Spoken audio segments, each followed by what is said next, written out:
Sekarang kita lagi ada di podcastnya Ibu Diana Susanti MPD nih. Nah, sebelum kita mulai, saya mau memperkenalkan diri dulu. Dari yang pertama ada narasumber kita, Ibu Diana Susanti Yes. MPD. Ibu, Salam iya. kenal. Yang kedua ada Ibu Dinar Afifah. ya mengampu pelajaran apa, Bu? Saya sebagai guru budaya. Salam kenal semuanya. Selanjutnya, Saya Heti Sri Rahayu, mengampu mata pelajaran Seni Budaya. Salam kenal semuanya. selanjutnya. Nama saya Wahid Hasimacari, saya geografi. Oke, selanjutnya dari sebelah sini. Ya, Saya Pak Gabi, mengampu guru geografi. Saya Evi Munadiani, kebetulan saya mengampu matematika. oke, selanjutnya. Dan saya Neri Triastuti, mengampu mata pelajaran ekonomi. Nah, saya sendiri Bintang Permata Dewi, saya di sini sebagai host untuk memandu jalannya acara ini. Oke. Sekarang kita mau ngobrol-ngobrol tentang kurikulum merdeka nih, Bu. Nah, untuk di sekolah ini sendiri juga sudah mulai kurikulum merdeka kan, Bu? Sudah mengaplikasikan? Betul sekali Bu Bintang. Tahun ini di kelas 10 kita sudah mengambil langkah yang lebih baik lagi dengan menggunakan kurikulum Merdeka Belajar. Kita berharapnya di kurikulum Merdeka Belajar ini bisa menumbuhkan kreativitas dan juga kompetensi para peserta didik. Keren banget sih, Bu, sudah mulai mengaplikasikan kurikulum Merdeka Belajar gitu ya. Nah, buat teman-teman sendiri ini sebenarnya udah apa sih kurikulum merdeka ini, mau dibawa kemana sih sebenarnya kurikulum merdeka ini, udah pada tahu belum nih sebenarnya? Ya mungkin sedikit yang saya tahu ya Bu, mungkin dalam kurikulum merdeka itu adanya kebebasan, dan dalam artian kebebasan di sini tuh mungkin kebebasan dalam kreativitas dan juga inovasi siswa untuk mengaplikasikan mata pelajaran dalam kehidupannya.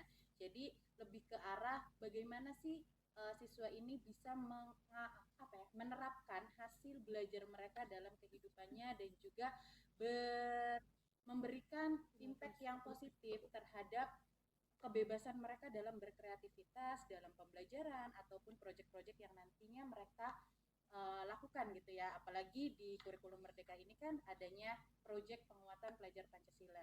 Betul sekali, luar biasa. Bu sukses dong. Luar biasa sekali nih. Betul sekali Bu. Jadi kalau kita rangkum ya secara lebih konklusifnya gitu ya, lebih kecilnya lagi, kita itu berharap peserta didik kita nantinya bisa kontekstual gitu belajarnya. Jadi apa yang mereka pelajari di dalam materi pelajaran di kelas bisa mereka aplikasikan, betul, implementasikan di kehidupan sehari-hari. Tapi sebelum kita ke sana nih, jauh-jauh ke sana, kalian tahu nggak sih sebenarnya kurikulum itu apa? Kenapa sih kita harus berubah dari kurikulum 2013 ke kurikulum Merdeka Belajar? Kira-kira apa sih yang worth it di kurikulum Merdeka Belajar gitu? Mungkin standar acuan gitu ya Bu dalam pembelajaran. Kurikulum itu sendiri kan maksudnya kayak standar SOP-nya gitu. Kalau misalnya di dalam perusahaan mah ada SOP, tapi Betul di dalam sekali. pendidikan mah adanya Jadi pedomannya ya Bu ya, betul. untuk bagi para guru dalam melakukan pembelajaran, sehingga nanti ketika diimplementasikan kepada siswa itu sesuai dengan apa yang diinginkan oleh negara. Seperti itu kalau kurikulumnya sendiri. Iya, betul sekali ya Bu ya. Jadi sebetulnya kurikulum ini merupakan gabungan dari keseluruhan pengalaman belajar siswa atau murid yang ternyata kompleks dan multidimensi. Dan di sini kalau ada salah satu yang menyatakan bahwa Taylor ini dalam bukunya The Basic of Curriculum, si kurikulum ini punya 4 komponen. Jadi ada tujuan atau konten, tujuan dan konten, kemudian metode atau cara, dan juga evaluasi. Nah, itu adalah pedoman-pedoman atau kerangka-kerangka yang ada di kurikulum sebagai panduan tadi ya, sebagai panduan atau pedoman tadi. Nah, secara universal itu sendiri komponen kurikulum bisa dibagi menjadi 3 aja gitu dari 4 tadi. Nah, yang pertama itu tujuan atau kontennya, kemudian yang kedua itu ada panduan pedagogisnya, dan yang ketiga tidak kalah pentingnya adalah panduan asesmen. Kita tidak bisa menilai bahwa ikan itu bodoh kalau misalkan dia disuruh memanjat pohon kan. Jadi beda kompetensi itu dengan kompetensi yang sebetulnya mereka miliki. Jadi diharapkannya seperti itu di kurikulum Merdeka Belajar ini. Tidak ada peserta didik atau siswa yang bodoh. Mereka masing-masing mempunyai kompetensi atau kelebihannya masing-masing. Pernah nggak sih kita ngerasain kalau waktu kecil dulu kita ngerasa nggak suka gitu di salah satu mata pelajaran? Coba ceritain dong pengalamannya nih.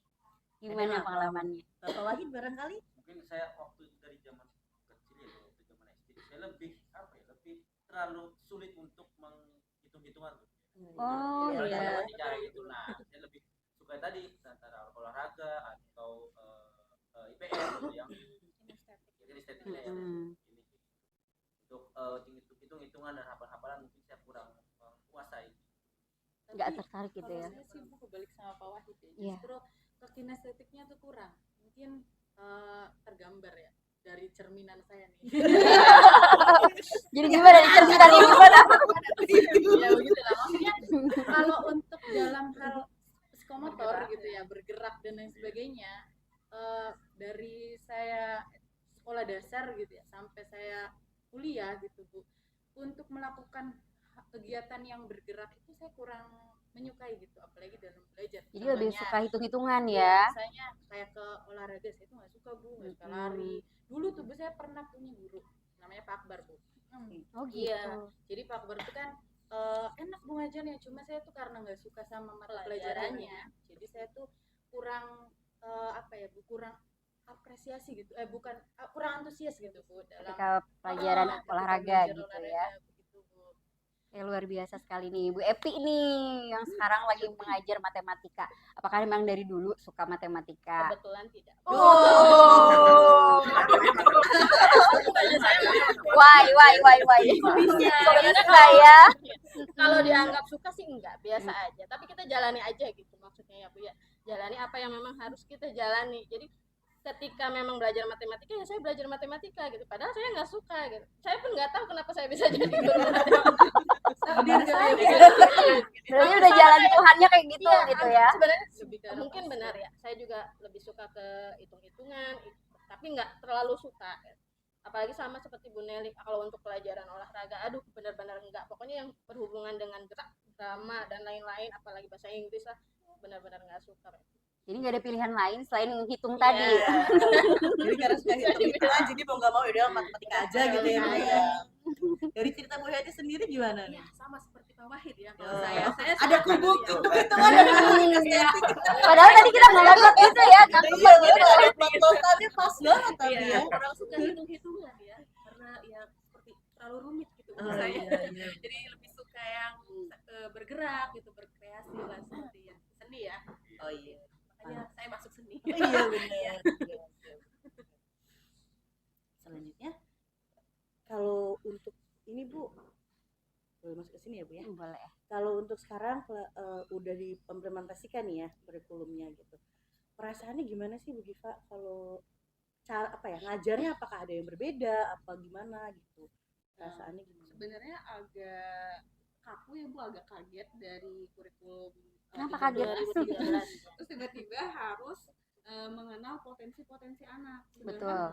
Hal yang baru ya? Iya, hal baru banget. Sedangkan anak itu kan ada yang tadi kayak Pak Wahid sukanya Kinestetik, terus ada lagi yang lebih ke audio ya. audio ya Bu ya. Betul. Terus ada lagi yang Visual. visual. Nah, Betul. sebenarnya kalau dari saya itu perasaannya agak membingungkan gimana cara menerapkan metode pembelajaran di dalamnya Bu nanti Bu.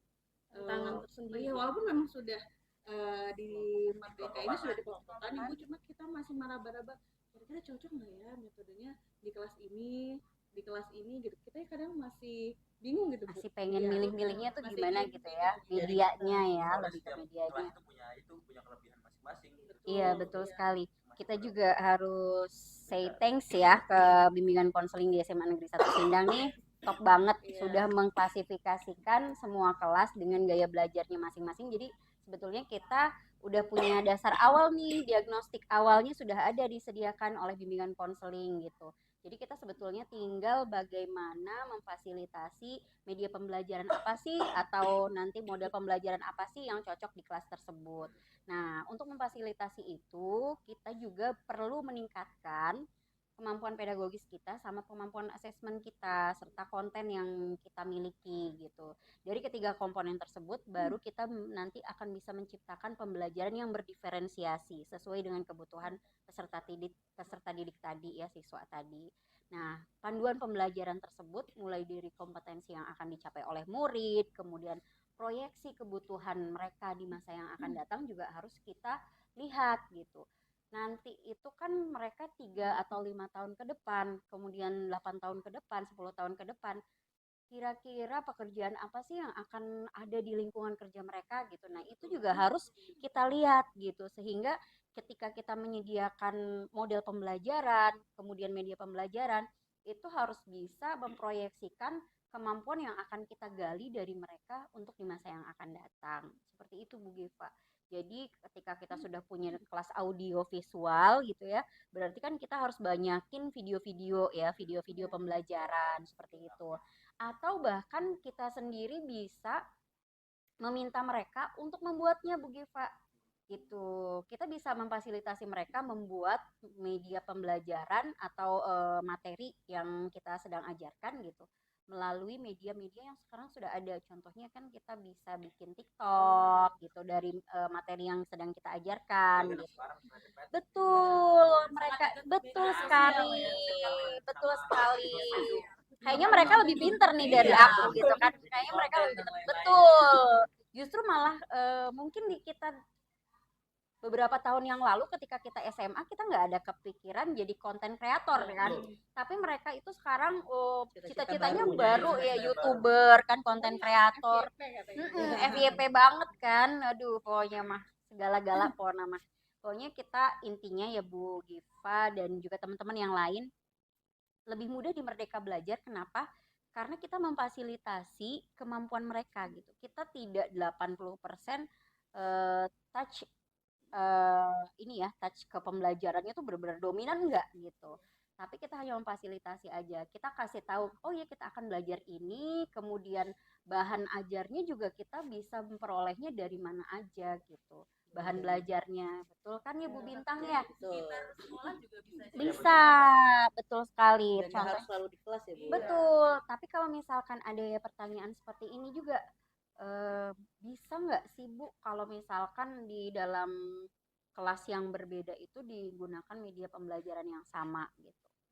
Kira-kira menurut Bapak Ibu sekalian nih, misalkan audio visual nih dikasih video, dengan anak kinestetik dikasih video, apa sih dampaknya gitu? Pernah kan? Pernah nggak? Pernah kan? Awal-awal pasti minggu pertama kita menggunakan media yang sama. Nah, gimana tuh pengalamannya? Mungkin di anak kinestetik agak ribut ya Bu ya.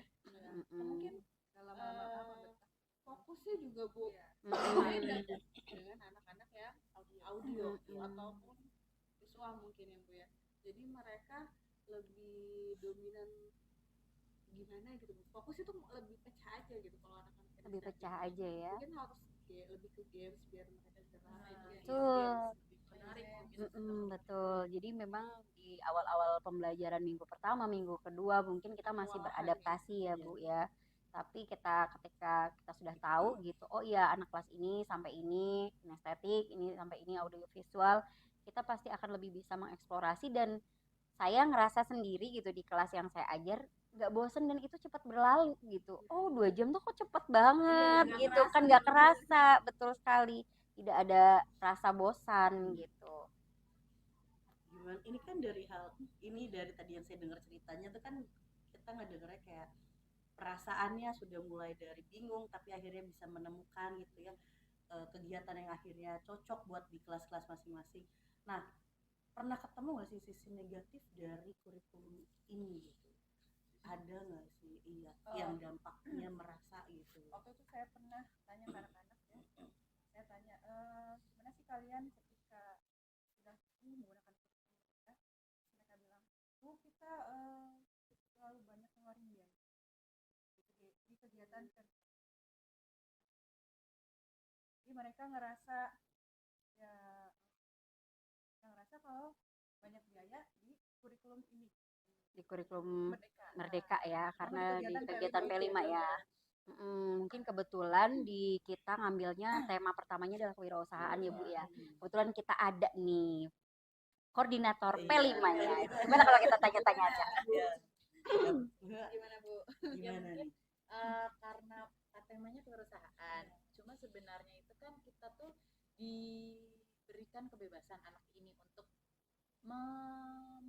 untuk menuangkan kreativitas mereka, Mengeksplor, karena ya. tema pertama kita kewirausahaan itu kan mengeksplor mereka untuk bagaimana caranya mereka berwirausaha dan juga bagaimana caranya mereka menciptakan suatu produk yang mana itu bisa menjadi ladang untuk mereka mendapatkan uang kembali gitu. Sebenarnya kan ke situ, karena mungkin belum adanya hasil panen karya, jadi mereka menganggapnya bahwa itu tuh berat karena baru mengeluarkan uang saja, belum mengetahui dampak setelah kita hasil panen karya itu kan nanti mereka mungkin punya relasi ataupun mereka menjadi merasa tertarik untuk melakukan wirausaha, sehingga nanti mereka tuh benar ternyata dengan adanya proyek ini tuh menguatkan menguatkan karakter-karakter mungkin dari jiwa wirausahanya, kemudian dari profil pelajar Pancasilanya, sehingga nanti anak-anak nih atau siswa-siswi yang ada di sini tuh tahu gitu kegunaan dari P5 tersebut. Ya namanya juga kan yang gini,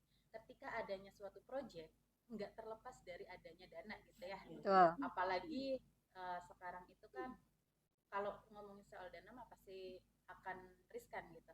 Apalagi anak-anak mungkin karena kebanyakan adanya proyek A, proyek B, jadi mereka banyak sekali mengeluarkan itu. Tapi mereka nanti merasakan adanya dampak yang mana mereka itu bisa membuat mereka akan mendapatkan hasil yang lebih daripada yang mereka keluarkan.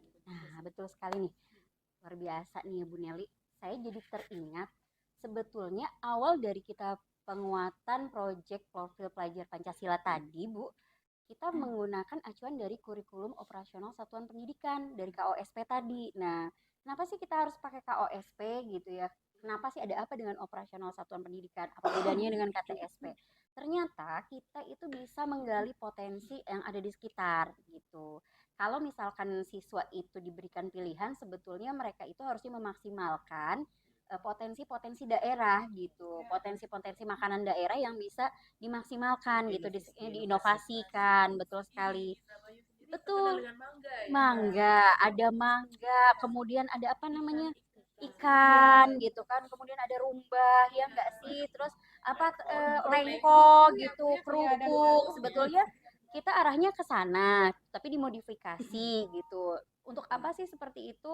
Di kurikulum operasional satuan pendidikan itu diharapkan si siswa itu nggak jauh-jauh ke makanan-makanan internasional yang mahal. Jadi makanan-makanan yang potensial yang bisa dimodifikasi ya Bu ya untuk peluang usaha di berikutnya. Kenapa harus demikian? Karena salah satu peran dan optimalisasi kurikulum itu adalah untuk memandu proses belajar dalam rangka memaksimalkan warisan nilai dan budaya masyarakat yang relevan dengan masa kini dan masa yang akan datang. Itu satu. Kemudian yang kedua itu harus bisa mengembangkan sesuatu yang memang benar-benar nanti akan jadi modal dia gitu untuk peluang usaha tadi di masa yang akan datang. Dan yang ketiga, mereka juga harus bisa memilih, menilai semua hal yang ternyata relevan dan kontekstual sebagai kontrol sosial mereka di masa yang akan datang. Jadi kita berusaha untuk mereka itu punya sisi kemandirian dan kreatif ya Bu ya, dengan tidak mengesampingkan potensi-potensi aset yang ada di daerahnya. Sebetulnya seperti itu. Kenapa sih harus bukan membuang ya, lebih tepatnya katanya investasi ya. Kata investasi itu yang mereka dapatkan itu belum balik nih, belum ada laba karena betul. Iya, karena kita masih belajar gitu kan, trial juga kan. Trial bagaimana sih kita jadi seorang pengusaha ya Bu ya, seperti itu. Jadi itu sebetulnya yang ingin dioptimalisasikan di kurikulum operasional satuan pendidikan. Jadi tidak harus melulu seperti yang ada di buku gitu. Kalau misalkan di bukunya bikin pizza, tapi kan kita bukan itu gitu, kearifan lokalnya gitu. Jadi tetap balik lagi ke tadi, kearifan lokal. Betul seperti itu. Tapi yang nantinya bisa suatu saat dikembangkan atau diproyeksikan untuk usaha yang di masa akan datang gitu. peluang usahanya. Betul, mereka juga diajarin bikin konten ya. Betul. Iya. Apalagi kan ketika adanya maksudnya penanaman jiwa wirausaha ini atau kewirausahaan ini di tema yang pertama itu kan diharapkan mereka itu menggunakan seluruh yang ada di dalam lingkungan sekitar, baik itu media ataupun apa ya alam Sumber daya bahan alam. sumber daya alamnya gitu ya, yang mereka mudah didapat gitu. Untuk proses produksi, untuk proses pemasaran itu kan sebenarnya ketika mereka bisa memilih atau bisa melakukan pemilihan yang tepat, itu nanti mereka kerasa gitu biaya Menuai yang sendiri, dikeluarkan itu tuh nggak terlalu mahal ternyata. Begitu. Banyak pengalaman yang didapat gitu kan, betul tadi pengalaman, relasi gitu kan. Iya, apalagi Emang ini, prosesnya Bu. panjang, Iya. tapi hasilnya juga nanti yang didapat mungkin akan lebih baik lagi Betul. gitu. Saya tidak perlu tentang uang kan. Iya, Iya. betul. Nah, mungkin siswa belum dapat tuh Bu poin kesananya. Karena belum lokakarya kita Iya. gitu kan. Iya. Jadi sebetulnya ini juga terkait ya sama proyeksi pendidikan untuk OECD di 2030 gitu. Kenapa memproyeksikan seperti ini? Diharapkan mereka itu punya value nilai gitu. Pertama. Nah, nilai yang tertanam tadi sudah dibahas di dalam dimensi profil pelajar Pancasila gitu. Nah, value-nya itu apa aja sih gitu kan? Ya tadi profil pelajar Pancasila tadi, dengan berharap bahwa siklus belajarnya ini nanti bisa antisipatif, kemudian ada aksi dan ada refleksi seperti yang kita lakukan di P5. Kan selalu ada refleksinya kan untuk mereka gitu. Antisipatifnya apa nih? Mereka harus bisa menganalisis kan gitu, analisis dari produk yang mereka buat gitu. Seperti tadi, gimana sih cara meminimalkan biaya gitu, produksi dan lain sebagainya. Jadi ketika mereka merasa oh ini kemahalan gitu, kita harus ngerubah bahan, kita harus ngerubah budgeting yang apa nih yang bisa dikurangi gitu. Itu sebenarnya Nah, itu aksi juga ya, itu Bu ya, ya. Bu. Sebenarnya tuh memancing mereka untuk berpikir lebih kritis Betul, lagi gitu. bernalar kritis Iya, salah betul satu sekali. value yang didapatkan secara Hmm. mereka tidak sadar Iya, gitu. nggak sadar. Hmm, Selama ini dia ngomong mungkin, oh ini mahal, itu mahal. Akhirnya dia dengan secara nggak langsung berpikir cari yang murah gitu. iya Dan ternyata kan betul. sudah tertanam ujung-ujungnya gitu Bu ya. Iya, tapi Pada mereka nggak sadar iya, itu tapi dia tuh. nggak sadar. Padahal Tapi itu yang paling bagusnya mahal juga ya. Iya. karena mungkin perbincangan itu yang terjadi sama Bu Gini itu mungkin sebelum adanya mereka evaluasi. Betul. Mungkin setelah adanya evaluasi itu kan di minggu-minggu Kemarin minggu ya, kemarin minggu itu kemarin kita sudah ada evaluasi ya. evaluasi dan mereka itu memberikan feedback yang baik gitu Bu atas evaluasi mereka. Oh ternyata saya itu biaya yang dikeluarkan tuh mahal, makanya harganya kemahalan. Jadi mereka itu oh ya udah ternyata kalau kayak gini berarti bahannya nih yang harus kita apakan, apakah kita itu membeli bahan yang di bawah dari yang kemarin atau yang bagaimana. Jadi bisa bukan mengurangi kualitas tapi mereka menimbang dan juga apa ya Bu, memilih-milih Iya, yang seperti tepat gitu. merekayasa lah ya, merekayasa lebih ke produk yang akan dihasilkan tetap sama, tapi budgetingnya lebih minimal Betul, gitu karena kan. dilakukan oleh seorang wirausaha tuh nggak mudah ya Bu ya. Betul, Dan berproses. prosesnya panjang. Ini kan mereka baru beberapa minggu ya, Bu ya. Betul sekali. Jadi ternyata di P5 juga yang sudah kita implementasikan nih selama beberapa minggu, itu kita sudah mengalami pembelajaran atau melakukan pembelajaran inquiry sebetulnya. Dari mulai rasa ingin tahu mereka gitu. Mereka pengen tahu cara buat ini tuh gue gimana gitu. Awalnya kan mereka hanya menggambarkan ya, menuliskan ide gitu kan. Oh, saya mau jualan ini nih gitu kan. Lalu mereka akhirnya searching kan. Searching dari situ kan mereka menimbulkan rasa ingin tahu mereka. Kemudian rasa ingin tahu, mencari tahu, dan kemudian mereka akhirnya memilah kan. Oh, kayaknya ini nih yang lebih bisa dibuat gitu. Kemudian mereka juga membuat koneksi. Membuat koneksi mereka pasti tanya-tanya dong dengan orang-orang yang pernah jualan ya, pernah jualan itu gitu. Kemudian dari membuat koneksi itu sendiri, terus kemarin mereka sudah praktek ya Bu ya. Kemarin kita udah lihat ya produk-produknya, dan kita juga udah ngasih evaluasi gitu kan. Dari situ kita bisa mengambil maknanya. Anak-anak juga sama mengambil maknanya. Apa sih pembelajaran yang bisa mereka peroleh dari memulai karya itu ya. Kemarin tuh kan udah bikin, kemudian langsung dievaluasi ya minggu berikutnya. Begitu, dan kemudian ada aksi dan tindakan dari hasil yang sudah mereka dapatkan review ya. Sudah dapat review, kemudian mereka membahas review itu di kelas ya waktu itu. Seperti itu. feedback perbaikan. Betul, betul sekali. Jadi ini juga terkait dengan 5 prinsip pengembangan yang ada di dalam kurikulum operasional satuan pendidikan. Apa aja itu Bu, prinsipnya tuh? Prinsip yang pertama itu memang pembelajarannya harus berpusat pada murid, bukan teacher center, tapi student center. Jadi the real student center itu sebetulnya ada di kurikulum Merdeka. Karena mereka yang mempunyai rasa ingin tahu, mereka yang dipantik rasa ingin tahunya gitu, dipancing rasa ingin tahunya, kemudian mereka juga yang mencari tahu, kemudian mereka yang beraksi, mereka juga yang melakukan tindakan, mereka juga yang merefleksi. Jadi ini salah satu yang membedakan banget dengan kurikulum Betul. sebelumnya ya Bu ya. Kalau misalkan kemarin itu kita masih kurangnya di bagian refleksi ya, refleksinya kita mungkin masih banyak yang meninggalkan. Tapi sekarang refleksi itu jadi bagian, benar-benar bagian dari pembelajaran itu sendiri. Sebetulnya di kurikulum 2013 juga sudah ada refleksi, tapi mungkin tidak semaksimal yang di kurikulum Merdeka Belajar gitu. Nah, untuk yang kedua itu kontekstual. Ini juga sama sebetulnya ya di kurikulum operasional satuan pendidikan dengan KTSP yang kemarin dengan kurikulum 2013.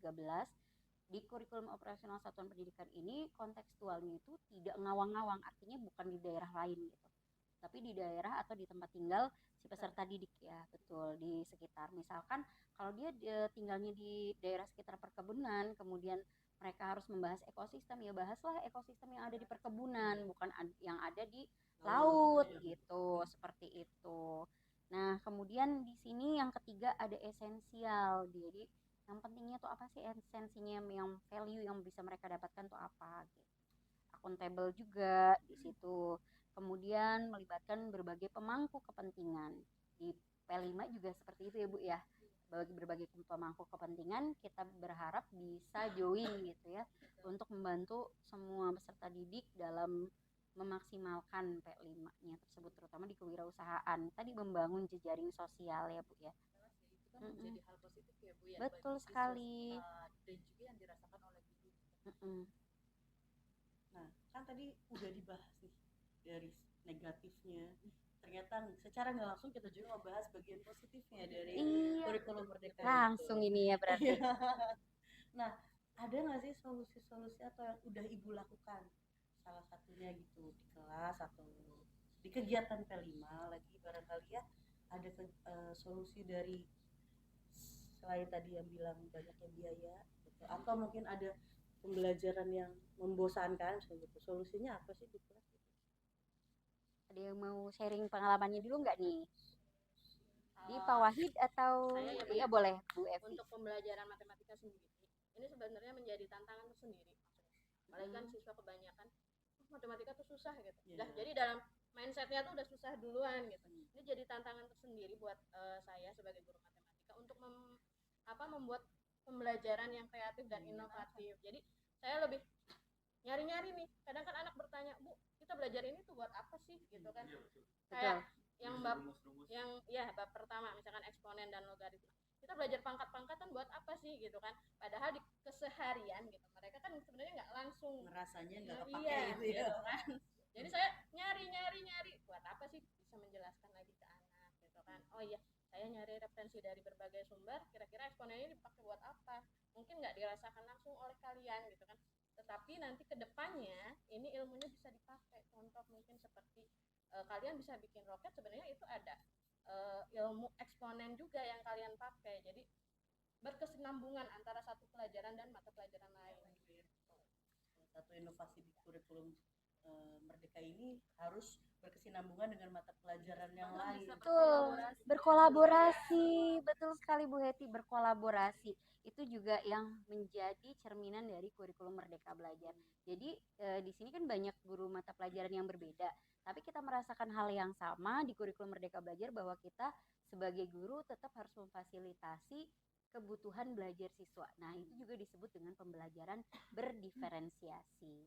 Nah, pembelajaran berdiferensiasi ini tidak hanya menyajikan materi untuk anak-anak yang mempunyai kebutuhan gaya belajar yang berbeda, tapi juga kita harus bisa memfasilitasi asesmen yang berbeda untuk penilaian mereka gitu.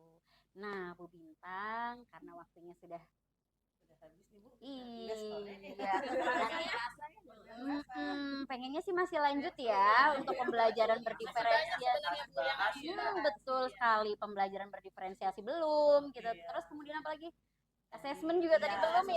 assessment belum. Assessmentnya juga belum. Ternyata banyak sekali ya Bu Bintang ya. Kalau diceritain karena kehidupan sehari-hari jadi nggak kerasa Bu kalau ngobrol kayak gini tuh ya Bu ya. Gitu. Oke deh. Kalau gitu segitu aja obrolan kita Ibu. Terima kasih banyak waktunya Bu Sama-sama. Diana, teman-teman semua. Terima kasih juga teman-teman. Iya, alhamdulillah. Iya, Semoga apa aja tuh Mbak yang didapatkan tadi katanya? Tadi yang KTSP dan KOSP. KOSN. Jadi kan tahu ya Bu ya, secara signifikan perbedaannya ternyata lumayan gitu ya, Bu ya. Iya betul. Beda. Terus tadi juga terkait K5 ternyata banyak juga permasalahan gejolak-gejolak anak ya Bu ya, mengenai permodalan topik kewirausahaan ini. Ternyata setelah dievaluasi akhirnya kita tahu lah solusinya Bu ya. Iya betul sekali. Nah menurut Bu Happy dan Bu Gina sendiri nih sebagai penggiat seni, gimana nih tadi kesimpulan dari kurikulum Merdeka Belajar? Ada ngaruhnya nggak sih di pelajaran seni? Pastinya ada ya, jadi siswa lebih tahu lebih berkembang tentang ya budaya kita, bisa digali lagi gitu potensi dari terutama budaya yang ada di sekitar kita, Indramayu lah, khususnya di Indramayu. bagi anak-anak juga udah nggak aware sama Iya, budaya budaya benar. kayak Iya, gitu. betul. Apalagi nanti di proyek K5 yang salah satu temanya adalah kearifan lokal, mungkin akan sangat relate dengan Banyak pelajaran banget seni. berarti ya Bu Bintang yang harus dibahas. Banyak kolaborasi. Jadi podcast kita lanjut nggak nih? Berarti nanti ada sesi berikutnya ya. Semoga ya kita ada waktu lagi buat sesi berikutnya ya Bapak Ibu diaturi itu. Ya, gitu aja teman-teman buat hari ini. Semoga ilmu-ilmunya bermanfaat, sharingnya bermanfaat buat semuanya. Bisa lebih berinovasi lagi guru-guru Indonesia ya buat memajukan anak-anak dan generasi mudanya. Ya. Betul sekali. Semoga tetap semangat guru-gurunya juga belajar bukan cuma siswanya karena kita terus-terusan dapat ilmu baru dan terus berkembang ilmunya, kita terus belajar. Jangan bosan Ibu Bapak guru karena insya Allah kita bakal jadi pilarnya buat anak-anak dan nanti anak-anak Luar biasa. apa ya Amin. ikut apa ya Contoh. kita mencontoh menjadi Meneladani contoh, ya. gitu ya. Itu aja, terima kasih semuanya. Sama-sama. Kita ketemu lagi Di podcast podcast selanjutnya. Dadah. Jangan lupa selalu cek platform Merdeka Mengajar kalian.